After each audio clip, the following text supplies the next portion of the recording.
Shift হতে চান বা শিফট হন, সেক্ষেত্রে আপনার অনেকগুলো উপকারিতা আপনি পাবেন। First thing is the international mobility program allows you to earn foreign work experience. Actually আমি এটা বাংলা করে দিই, কেননা আমার অনেক সাবস্ক্রাইবার আছেন যারা কিনা আমাকে কমেন্টে বলেন যে ভাই আপনি সবকিছু বাংলাতে বোঝানোর ট্রাই করবেন, কজ আমাদের ইংলিশে একটু প্রবলেম হয়। তো দ্যাটস আমি এখন বাংলা করে দিয়েছি, আপনারা কাইন্ডলি মনোযোগ দিয়ে পড়ে নেবেন। লাইক আপনারা এখানে দেখতেই পাচ্ছেন, ইন্টারন্যাশনাল মোবিলিটি প্রোগ্রাম আপনাকে বিদেশি কাজের অভিজ্ঞতা অর্জন করতে দেয়, যা সারা বিশ্বে আরো মূল্যবান স্বীকৃতি। অর্থাৎ এই প্রোগ্রামে যদি আপনি কানাডায় যেতে পারেন, সেক্ষেত্রে আপনার যে কাজের দক্ষতা সার্টিফিকেট পাবেন, সেটা দিয়ে আপনি পৃথিবীর অন্যান্য কান্ট্রিতে আরো ভালোভাবে কাজ করতে পারবেন। দেন সেকেন্ড হচ্ছে আপনার এলএমআই এর প্রয়োজন নেই, যা ইমিগ্রেশনের দীর্ঘ প্রক্রিয়া বন্ধ করে দেয় এবং নিয়োগকর্তাদের জন্য বিদেশি প্রার্থীদের নিয়োগ করা সহজ করে তোলে।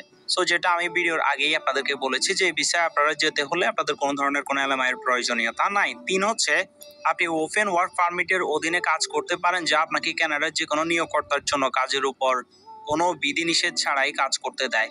অর্থাৎ আপনি সরাসরি কানাডাতে গেলেই যে একটি কোম্পানিতে কাজ করতে পারবেন এমনটা না, আপনি চাইলে আপনার মতো করেও কোম্পানিতে কাজ করতে পারবেন খুঁজে। দেন ফোর হচ্ছে সব থেকে ইম্পর্টেন্ট যেটা, সেটা হচ্ছে আইএমপি একটি স্পেশাল ওয়ার্ক পারমিট অফার করে, যা আপনার সঙ্গীকে কানাডায় প্রেম এবং কাজ করার অনুমতি দেয়। অর্থাৎ আপনি এই ভিসায় যদি কানাডা যেতে চান, সেক্ষেত্রে আপনি ভিসাটা পাওয়ার পরবর্তীতেই আপনি একটি স্পেশাল ভিসা পেয়ে যাবেন। সেক্ষেত্রে আপনি আপনার ওয়াইফকে আপনার সাথে অ্যাজ এ ডিপেন্ডেন্ট সাথে নিয়েই ডিরেক্ট কানাডা যেতে পারবেন এবং দুজনে একসাথে ওয়ার্ক করেই আর্ন করতে পারবেন। সো এই ভিসাটার মতো সুবিধার ভিসা আমি আমার লাইফে দেখি নাই। এই প্রোগ্রামটা একটা বেস্ট প্রোগ্রাম। আপনাদের যদি ন্যূনতম কোয়ালিফিকেশন থাকে, অবশ্যই আপনারা ট্রাই করুন, ইনশাল্লাহ হয়ে যাবে। ওকে, সো আমাদের ভিডিও তথ্য মোতাবেক আমাদেরকে এই ইন্টারন্যাশনাল মোবিলিটি প্রোগ্রামে অংশগ্রহণ করার জন্য কিছু ন্যূনতম ক্রাইটেরিয়া আছে যেগুলো মেনটেন করতে হবে। সেগুলো কি কি আপনারা সবকিছু জেনেছেন, খুবই সামান্য ক্রাইটেরিয়া, আশা করি আপনারা সবাই সেগুলো ফুলফিল করতে পারবেন। ওকে, সো আমাদের 3 নাম্বার ধাপের কথা আপনাদের নিশ্চয়ই মনে আছে। আমাদের একটি কোম্পানি থেকে প্রপার একটি ভ্যালিড অফার লেটারের প্রয়োজন।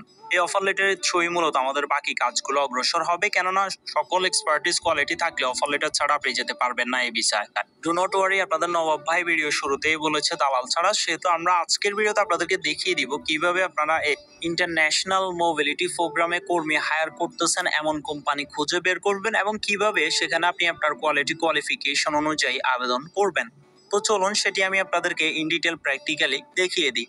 সো বস্তুত পক্ষে কানাডাতে এই ইন্টারন্যাশনাল মোবিলিটি প্রোগ্রামে অংশগ্রহণের মাধ্যমে ওয়ার্ক পারমিট ভিসা নিয়ে কানাডা মুভ হওয়ার জন্য আমাদের অবশ্যই একটি কোম্পানি